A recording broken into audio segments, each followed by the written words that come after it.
નમસ્તે દર્શક મિત્રો. આજે ગુજરાતમાં બે પેટા ચૂંટણી, ગુજરાત વિધાનસભાની બે પેટા ચૂંટણી સાંજે પૂરી થઈ.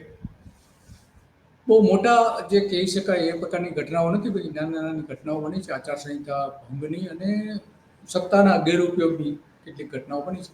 કડી બેઠક ઉપર 54.47% મતદાન થયું છે અને વિસાવદરની બેઠક ઉપર 54.61% મતદાન નોંધાયું છે. એટલે કે બંનેમાં લગભગ 54-55% મતદાન સરેરાશ કહી શકાય, 55% જેવું મતદાન થયું છે. કદાચ થોડું ઘણું વધી શકે, વધવાની શક્યતા પણ છે. અને કારણ કે વધવાની શક્યતાના માટે આપણે જાણીએ છીએ કે છેલ્લી કલાકમાં મોટા પ્રમાણમાં મતદાનમાં ફેરફારો થતા હોય છે. અગાઉની ચૂંટણીમાં આપણે પણ જોયું છે. તો આમ એકંદરે જોવા જઈએ તો બહુ મોટું કંઈ થયું નથી, પરંતુ એમ છતાં પણ વિસાવદરમાં કેટલીક જે બાબતો થઈ હતી કે વિસાવદરમાં જ્યાં ગોપાલ ઇટાલિયા આમ આદમી પાર્ટીના ઉમેદવારે ટ્વીટ કરીને એને એવું કહ્યું હતું કે ઇલેક્શન કમિશનને બંધ કરી દે, સીસીટીવી કેમેરાનું જે લાઈવ સ્ટ્રીમિંગ થતું હતું બૂથ ઉપર, એ બંધ કરી દેવામાં આવ્યું છે. તો એમણે ટ્વીટ કરીને આ બધી ફરિયાદ કરી છે. ચૂંટણી પંચને ધ્યાન દોર્યું છે, લોકોને પણ ધ્યાન દોર્યું છે. આ જે બધી વાત કરી છે એ ઉપરથી એવું લાગી રહ્યું છે કે કદાચ ભારતીય જનતા પાર્ટી જે છે એ ત્યાં મતદાનને પ્રભાવિત કરવા માટેના તમામ પ્રયત્નો કરી રહી હતી અને એના કારણે આ બધું થયું છે. અને એ માટે એક વિડીયો પણ રિલીઝ કર્યો છે કે કઈ રીતે જે સીસીટીવી કેમેરા બંધ કરી દેવામાં આવ્યા હતા, એ જોઈએ આપણે.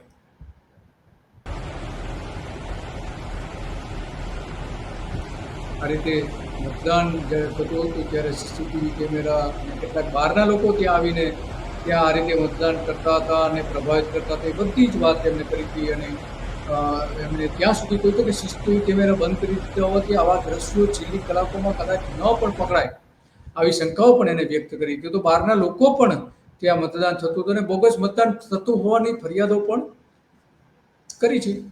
આમ આદમી પાર્ટીએ, કોંગ્રેસે પણ કરી છે કે સત્તાનો ગેરઉપયોગ થઈ રહ્યો છે. તો આ જે ચૂંટણી પંચની જે ખરેખર આચારસંહિતા છે એનો અમલ રાજકીય પક્ષો કરતા હોય એવું દેખાયું નથી આ બે ચૂંટણીમાં. અને ઘણી બધી એવી ફરિયાદો પણ આવી છે. ખાસ કરીને સુરતથી જે કેટલાક મતદાતાઓ મતદાન કરવા માટે વિસાવદર જવા માંગતા હતા બસમાં બેસીને, અને એમને અટકાવી દેવાયા હતા. અને કેટલાક ઉમેદવારોને ફાયદો થાય એવી જે બસ હતી એમને જવા દેવામાં આવી હતી. તો આ આખી જે વાત છે, આ પાર્ટીના મૂળ તો આ બધી બેઠકો જે છે એ આમ આદમી પાર્ટી વિસાવદરમાં ચૂંટણી એટલા માટે થઈ હતી કે આમ આદમી પાર્ટીના ધારાસભ્યને ભારતીય જનતા પાર્ટી પોતાના પક્ષમાં લઈ ગયું હતું અને એટલા માટે ખાલી જગ્યા પડી હતી. આ ચોમાસું હતું એટલા માટે ચોમાસાના કારણે પણ વિસાવદર અને કડીમાં પણ એની ઘણી મોટી અસર હતી, ખાસ કરીને ખેડૂત વર્ગમાં. કારણ કે ખેડૂતો એ પોતે ચોમાસામાં ખેતીમાં જે વાવણી લાયક વરસાદ થયો હોય ત્યારે એમાં રોકાયેલા હોય. તો આ ચૂંટણી પંચે પહેલી વખત એવું થયું હતું કે ચોમાસામાં આ રીતની ચૂંટણી રાખવામાં આવે. ભારતમાં લગભગ 5 વિધાનસભા બેઠકો ઉપર આ રીતે આજે મતદાન હતું. તો એના પરિણામો શું આવે છે એ આપણે જોવાના રહે છે. અને એટલા માટે વિસાવદરના કોંગ્રેસના ઉમેદવાર પણ નીતિન રાણપરિયા મતદાન કરવા ગયા હતા. અને સૌથી ગંભીર બાબત તો એ આમાં બધામાં થઈ છે કે વિસાવદરમાં ભારતીય જનતા પાર્ટીના ઉમેદવાર કિરીટ પટેલ જે છે એ રેલી લઈને મતદાન કરવા ગયા હતા. એમના પત્ની સાથે મતદાન કરવા ગયા હતા અને એનો વિડીયો પણ એને રિલીઝ કર્યો હતો કે મતદાન કરવા માટે બધા નીકળો, એવું કહેવાનો મતલબ હતો.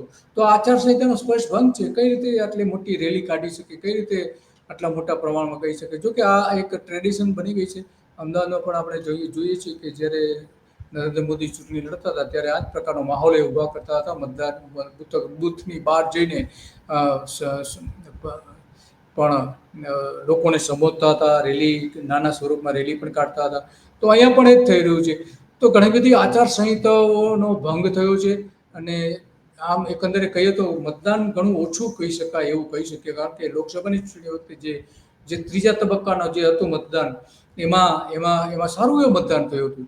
12 વાગ્યા સુધીમાં લગભગ 60% આસપાસ થઈ ગયું હતું. તો અહીંયા તો એના પ્રમાણમાં ઘણું ઓછું મતદાન થયું છે. અને એટલા માટે આ એક ચિંતાનો વિષય છે કે પેટા ચૂંટણીમાં શા માટે મતદાન ઓછું થયું છે.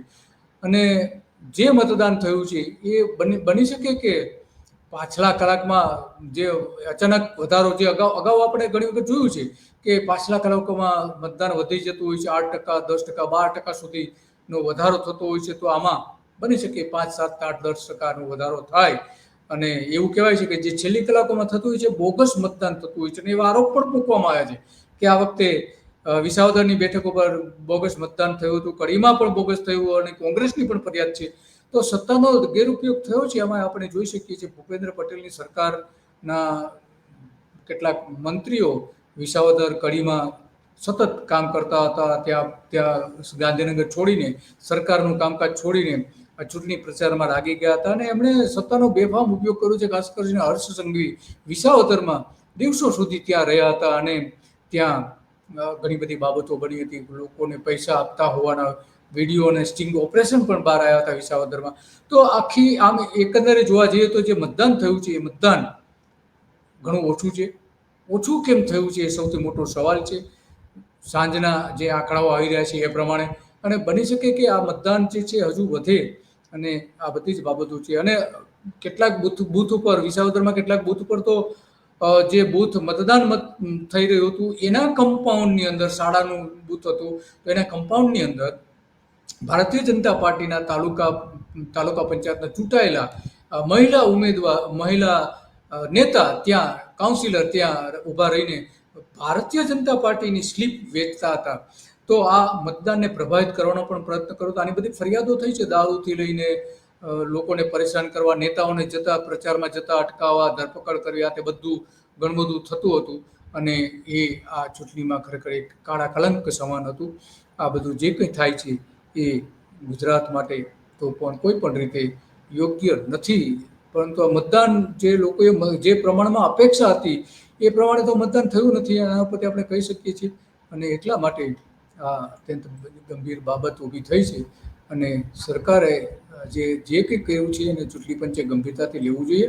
અને એટલા માટે આ બધી બાબતો પ્રજાની સમક્ષ આવી રહી છે. ધીમે ધીમે હજુ કેટલીક બાબતો આવશે કે જે હજુ સુધી બહાર નથી આવી, એવી પણ બાબતો આવી શકે છે. તો આ જે છેલ્લા અપડેટ હતા મતદાન પછીના એ આપણે જણાવી દીધા છે. આજે બસ એટલું જ. હવે આવી જ બાબતો આપણે રજૂ કરતા રહીશું. નમસ્તે.